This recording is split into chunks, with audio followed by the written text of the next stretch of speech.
En Colombia, la violencia no ha sido un accidente, ha sido una constante. Las instituciones, en vez de proteger a los más vulnerables, los han reprimido, marginado y olvidado. De ese abandono nacieron las resistencias, algunas legítimas, algunas armadas. Pero en el camino muchas se corrompieron, se fundieron con la guerra. Esta es la historia de un país que no ha podido, o más bien no ha querido, desarmar sus causas. Bienvenidos. El conflicto armado colombiano no surgió así de la nada, sino más bien, esta es la expresión de un país que eligió reprimir en vez de reformar. Alfredo Molano lo dice claro, la violencia no es un desvío, sino más bien es una respuesta a la exclusión. Durante décadas, campesinos, obreros e indígenas alzaron su voz pidiendo tierra, derechos y participación. Lamentablemente, lo que recibieron fue represión, y esto materializado en masacres como las bananeras, la persecución a ligas campesinas, a sindicatos, el exterminio de líderes rurales o incluso el exterminio de líderes políticos que pensaban diferente al orden establecido. Y es por eso que reducir el conflicto armado a simplemente terrorismo no es más que una manera cómoda de no mirar de frente a la historia. Una historia en donde el Estado reprimió, silenció y acalló a sus habitantes lo más que pudo en vez de protegerlos y darles sus derechos básicos. Ahora, esto puede ser una situación que puede resultar bastante irónica, ya que a diferencia de otros países de América Latina, Colombia no ha sufrido de dictaduras ni civiles ni militares como para que puedan justificar ese tipo de represión. Pero aquí vamos a ver que la excepción no es la regla. Pero como lo advierte Eduardo Pizarro, esa ausencia de rupturas no significó ausencia de violencia. Mientras otros países vivieron golpes de Estado abiertos, Colombia legalizó la represión. Se gobernó por decretos, se militarizó la política, se armó a civiles bajo el pretexto del orden, todo dentro del marco democrático. Muchos defienden esta continuidad como señal de estabilidad, pero ¿de qué estabilidad estamos hablando cuando miles fueron desaparecidos, desplazados o asesinados con la firma de un ministro o con la acción de un militar en la mano? Nunca hubo una alteración al orden, porque el orden mismo fue la trinchera desde donde se ejerció la guerra.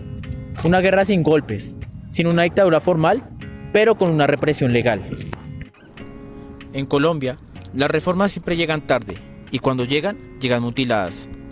Jorge Orlando Melo señala que uno de los mayores fracasos del país ha sido su incapacidad para transformar las causas estructurales del conflicto. El Frente Nacional, por ejemplo, fue presentado como un método de solución a la violencia en Colombia. Sin embargo, a la larga, este se convertiría en un pacto entre élites que terminaría por excluir a las demás fuerzas políticas y sociales del país.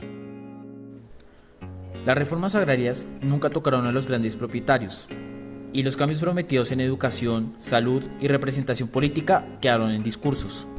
Se dice que el acuerdo de paz de 2016 es un avance, y de cierto modo sí lo fue, pero si uno mira las zonas más golpeadas por el conflicto, estas zonas se siguen encontrando en pobreza, abandono y líderes sociales abandonados.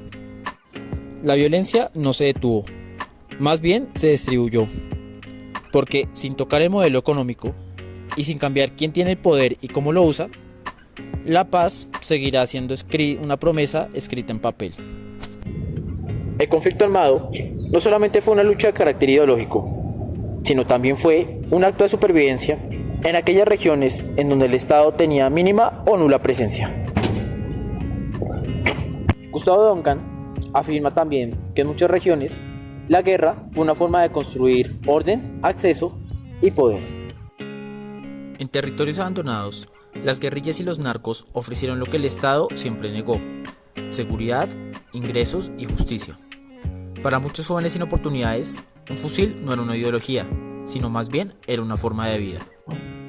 La mezcla entre la insurgencia y el crimen convirtió el conflicto armado en una guerra híbrida, donde la política se cruzó con el negocio y las nuevas dinámicas eran ahora la guerra por el control territorial. No es casual que en zonas como el Catatumbo, el Bajo Cauca o el Pacífico, el Estado esté presente solo con el ejército, pero no con escuelas, hospitales o jueces. Decir que los grupos armados son solamente criminales es ignorar también las condiciones que los crean y que los alimentan. En Colombia, el crimen organizado creció en aquellas zonas donde el Estado falló, y hasta muchas veces con su propia complicidad. La guerra, más que una amenaza externa o ideológica, ha sido más bien una forma en la que se ha administrado la ausencia del Estado. Ahora, ya después de todo lo ya visto, tenemos que preguntarnos cuáles son las razones por las que Colombia sigue en guerra. María Emma Willis identifica 3 nudos principales que impiden que Colombia deje atrás su guerra: la exclusión política del campesinado, la fractura entre el centro, es decir, la capital, y las regiones, y una democracia que realmente nunca se consolidó ni tampoco logra incluir a sus mayorías. Desde los años 20, los movimientos rurales han sido brutalmente reprimidos, y las decisiones desde las regiones más periféricas del país han sido siempre tomadas desde Bogotá, sin que nadie las visite y sin tener realmente en cuenta las dimensiones culturales, sociales o económicas de los habitantes de dichas zonas. Esa distancia entre el poder central y las regiones ha hecho que muchos territorios vivan bajo otras leyes, impuestas por quien tenga más armas o más plata. Algunos insisten en que Colombia ha sido resiliente, que nuestras instituciones han aguantado. Sin embargo, ¿de qué sirve una democracia en donde no se escucha campesino, donde el joven no tiene la oportunidad de entrar a una escuela, en donde miles de campesinos son desplazados, masacrados o directamente son reclutados por los diferentes grupos armados? Los 3 nudos de Wills no son pasado, son presente. Y mientras no se desaten, la guerra no se acabará. Solamente cambiarán de nombre y cambiarán los actores.